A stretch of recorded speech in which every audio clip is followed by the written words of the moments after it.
Selamat datang di channel Rohim. Jangan lupa subscribe. Yuk kita nonton. Ada seorang lelaki yang bernama Louis.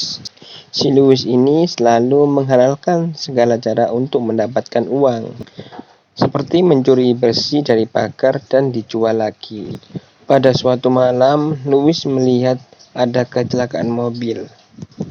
Dia turun dan melihat seorang jurnalis sedang merekam kejadian itu. Dia nanya ke jurnalis berapa penghasilannya, tapi melihat jurnalis membawa kamera mahal, Louis langsung mikir, wah sepertinya gajinya besar nih. Louis langsung berpikir untuk menjadi jurnalis perekam kriminal. Nah, tanpa pikir panjang, Louis langsung memberi kamera dan membeli radio scanner. Nah, dari sinilah kisah Louis dimulai. Kejadian pertama, dia mendapat dari radio scanner ada sebuah kejahatan. Louis pun langsung menuju ke TKP. Nah, berhubung Louis ini masih baru, Louis pun tidak tahu etika seorang jurnalis. Dia meliput melebihi jarak aman polisi dan polisi pun merasa kesal.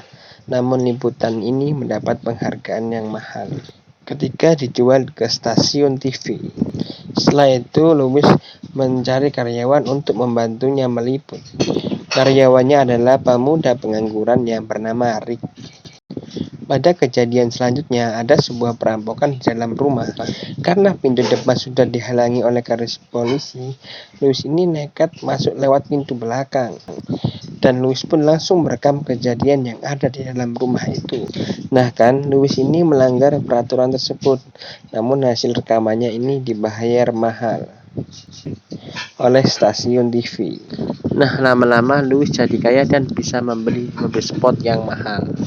Karena Louis semakin sukses, jurnalis yang menjadi panutannya dulu sekarang ingin bekerja sama dengan Louis. Namun Louis tidak mau karena dengan dirinya sendiri saja dia bisa menguntungkan sangat besar. Nah, namun tidak disangka di kasus yang berikutnya, si jurnalis senior malah mendapatkan rekaman yang sangat bagus. Nah, sedangkan si Louis tidak mendapatkan rekamannya dan malah dimarahi oleh stasiun TV. Dan mulailah keluar jiwa psikopat Louis dan ia mulai merasa jengkel dan kesal banget. Nah, namun diam-diam ia malah menyabotase mobil jurnalis tersebut. Louis membuat mobilnya blong dan akhirnya terjadi kecelakaan pada jurnalis tersebut. Kejadian itu langsung Louis rekam tanpa ada rasa bersalah sama sekali. Kemudian di kejadian selanjutnya, Louis mendengarkan radio dan ada panggilan 911. Ia langsung tancap gas ke lokasi rumah dan laki-laki dia mendahului polisi. Pas nyampe, ia melihat pelaku yang mulai kabur. Langsung saja dengan secara diam-diam ia mulai merekam wajah pelaku tersebut dan mulai merekam plat nomor mobilnya. Dan setelah penjahat itu kabur dan ia masuk ke rumah dan mulai merekam keadaan rumah itu. Nah, setelah mendapatkan semua rekaman itu, dia menjual ke stasiun TV, tapi dengan harga yang sangat mahal. Nah, kalau tidak mau, maka Louis akan menjual ke stasiun TV yang lainnya. Karena Louis mempunyai rekaman wajah pelaku, ia berniat mencari pelaku itu sendirian. Waktu ia sedang membuntuti pelaku itu, ia sedang makan di tempat pagi saji.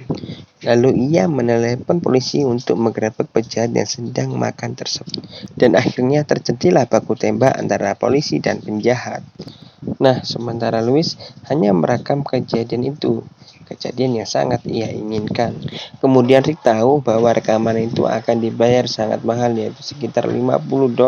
Kemudian Rick meminta hasilnya untuk dibagi dua. Kalau tidak mau, Louis akan diancam karena sudah mengatur dan menghambat polisi dari awal. Nah, di sini Rick salah banget karena sudah mengancam Louis yang seorang psikopat.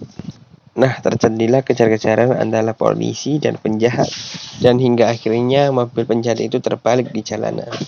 Louis yang mengikutinya akhirnya turun dari mobil dan memeriksa penjahat tersebut. Louis bilang kepada Rick, penjahatnya sudah mati, ayo kamu rekam. Rick langsung saja mendekat dan merekamnya, namun tiba-tiba penjahatnya belum mati. Penjahatnya masih hidup dan langsung menembak Rick hingga meninggal. Louis pun mengambil kamera dari tangan Rick dan meninggalkan tempat itu. Nah, di sini sangat psiko sekali kan Louis. Nah, kemudian detektif pun merasa curiga kepada Louis dan Louis pun diinterogasi. Nah, karena jiwa si psikopat yang sudah sangat jahat, Louis pun bisa menghindari pertanyaan-pertanyaan dengan sangat santai dari detektif itu. Louis pun bebas karena tidak adanya bukti yang menunjukkan ia bersalah. Dan di ending, Louis pun membuat perusahaan liputan kriminal yang sangat besar dengan merekrut beberapa karyawan dan membeli mobil-mobil yang cukup.